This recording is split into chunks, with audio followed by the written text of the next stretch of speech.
Was wird da getan? Wird da genug getan? Also auf Bundesebene leider so gut wie gar nichts. Man versucht sich dann immer aus der Affäre zu ziehen und sagen, die Länder sind ja zuständig. Das stimmt natürlich zu einem Teil, aber gleichzeitig müsste man auf Bundesebene vermeiden, was gegen den Gewässerschutz arbeitet. Also zum Beispiel in der Landwirtschaftspolitik. Es ist gut für die Gewässer, wenn naturnah ökologisch gewirtschaftet wird, mit weniger Düngemitteln, weniger Pestiziden.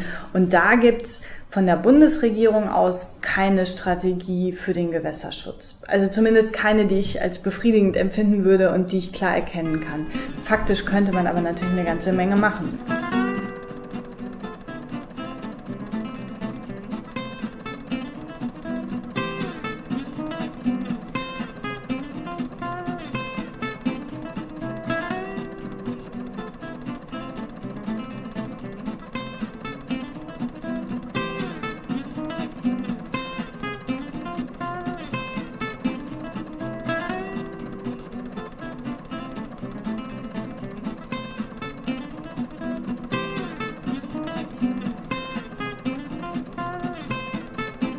Wenn ich mir das für die Werra anschaue, so für unseren Fluss, habe ich nicht den Eindruck, dass die Bevölkerung genug einbezogen wird. Aber das kann an anderen Stellen anders sein. Also da, für mich ist es nicht ganz transparent, wobei ich natürlich auch sagen muss, die Ebene, in der ich jetzt engagiert bin, also die Bundesebene, ist einfach nicht die zuständige. Mein Eindruck ist, dass es sich im Moment eher auf Expertenebene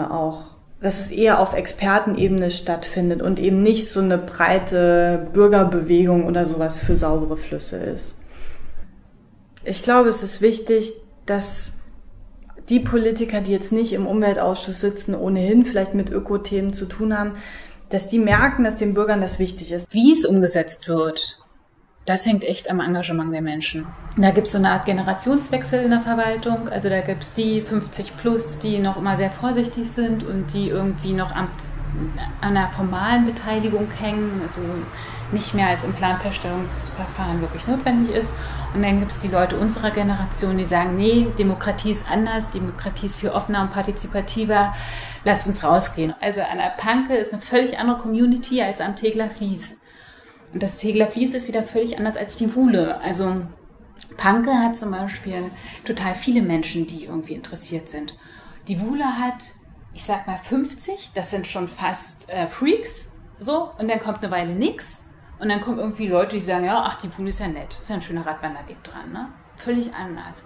Beim Tegeler Fließ ist es so, my home is my castle. Also das ist so mein Tegeler Fließ. Und irgendwie so die Landwirte und Naturschützer und alle hängen irgendwie so ein Schildchen dran. Also so mehr so wohnzimmermäßig.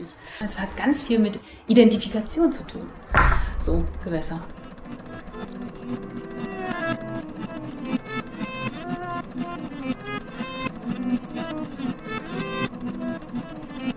Die Situation ist ja so, wenn man sich das mal so ein bisschen vergegenwärtigt, prozentuale Umsetzung der Wasserrahmenrichtlinie, guter Zustand der Oberflächengewässer nach Fließgewässerkilometern, dann ist es so, dass eigentlich der gute Zustand 2015, der ja vorgesehen ist, nur im höchsten Ausnahmefall an einigen Gewässerstrecken überhaupt erreicht wird. Ich sage mal 15% der Gewässer erreichen das überhaupt.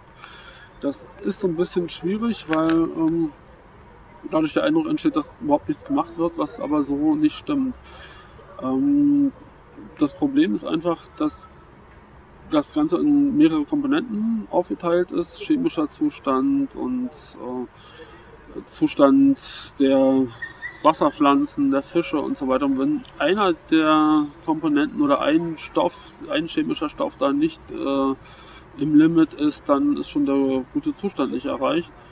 Und das macht es ein bisschen schwierig, dann den Fortschritt, der vielleicht auch da ist, zu erzielen. Das Wesentliche ist jetzt aber nicht den Anspruch runterzusetzen und zu sagen, naja, dann können wir es halt nicht schaffen, sondern ein bisschen mehr Zeit sich dann letztendlich auch zu nehmen, ein bisschen mehr auf Verlängerung zu gehen, aber trotzdem natürlich die Maßnahmen umzusetzen und das nicht als Entschuldigung zu nehmen, da gar nichts zu machen. Jeder möchte irgendwie was anderes, ja, und jeder findet seins total wichtig. In der Stadt kann man Naturschutz nicht mit der Brechstange durchsetzen.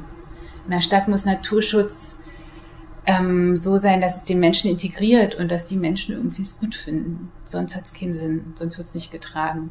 Manchmal brauche ich einfach einen Schmerz, damit ich etwas Grundlegendes ändere. Und wir als Menschen machen den Müll da draußen. Wir müssen uns ändern, damit wir das wirklich ändern.